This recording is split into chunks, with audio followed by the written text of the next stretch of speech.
dafa oo Ibn Mas'ud ne ko jàngal ma alquran may dégg mu ne ko yow ñu wàccee ci yow alquran man Ibn Mas'ud ma di la ko jàngal ngay dégg mu ne yàlla ko wax de mu ne ko daf ma tudd mu ne waaw rek murid di jàng ca yaa ayyuha naasu taqu rabbakum alladi xalaqakum min nafsin wahida kon nga góorgóorlu yàlla dénk na leen baat yu neex jàng leen alquran way yi neex na de gis nga ñu ñu taxaw nii jàng nañ ko bu yàgg setub dem ba bunna jóg bul woy de setub dem ba bunna jógal xeñtu sunna lu dul sunna bon na lu bon bul ca jëm waaye xam nañ ne lii du diine moom kese dañ koy jàng ñu jaar suñ tànki mag yii dem jàngi ñib si fas yéene liñ xam ku ñu ko laaju sax ñu wax leen ko yàlla nañu yàlla defal jàmm wa salaamu aleykum wa rahmatullahi wa barakatu mbokk yi lii lañu waxtu wi may si ziyaare biñ leen jëlale woon kër Mama ñëw mi Aïssatou Faye moo leen doon indil programme bi jàppale woon ko nag ci wàllu caméra bi Samsidine benn assalaamu aleykum wa rahmatullahi wa barakatuhu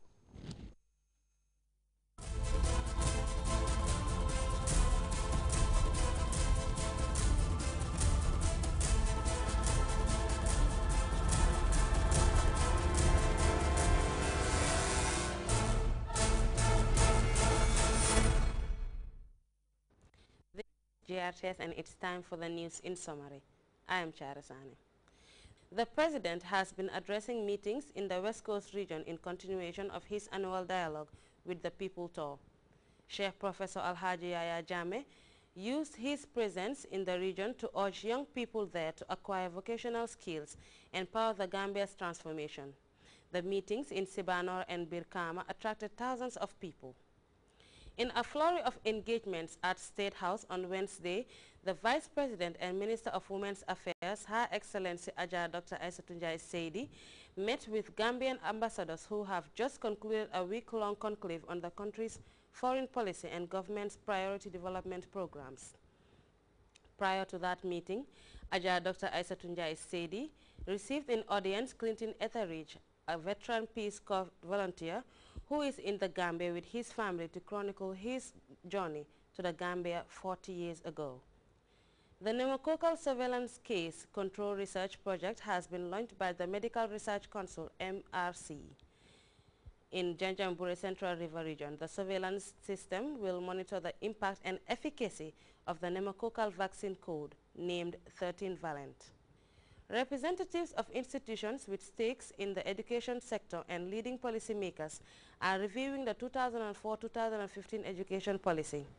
The midterm review, called by the Ministry of Basic and Secondary Education, will identify challenges that cropped up during the implementation of the first phase of the policy document and identify means of meeting the education-related Millennium Development Goals by 2015. A man who has been standing trial for masterminding the armed attacks of the Farafenye military barracks in 1996 has been handed the death sentence. The incident, for which Abdullah Sonko was being tried, claimed the lives of 5 military personnel. You can also follow that story and other GRTS programs live on our website at www.grts.gm. There you can also monitor GRTS Radio live. The fisheries sector is a source of livelihood for a good number of people, but the industry can also be fraught with dangers, especially during the rainy season when the forces of nature unleash their wrath on the seas.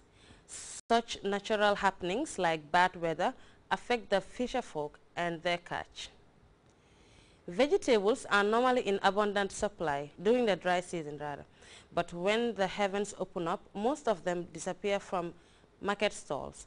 The women who import the vegetables from neighboring countries attribute the phenomenon to a number of issues. The vegetable vendors are forced to cope with the recurring unpleasant effects of the rainy season on their trade. And in other news, the president of Benin's Football Federation has been sent to jail for embezzling 450,000 euros provided to the country's FA by a mobile phone company. And authorities in Senegal have released the rapper Omar Touré, alias Chat, who is a vocal critic of President Ablaye Wade's third-term bid.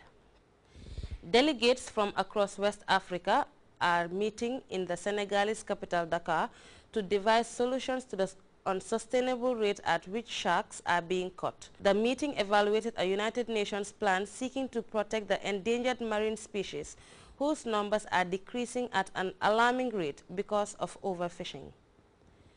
A Moroccan military plane has crashed in bad weather, killing about 80 people. And in Tunisia, the former head of security in the Ben Ali administration and 23 other people accused of trying to flee the country and processing money obtained illegally have appeared before a court. You can also follow that story and other GRTS programs live on our website at www.grts.gm. There you can also monitor GRTS Radio live. And with that, we come to the end of the news. Thanks for joining us and good morning.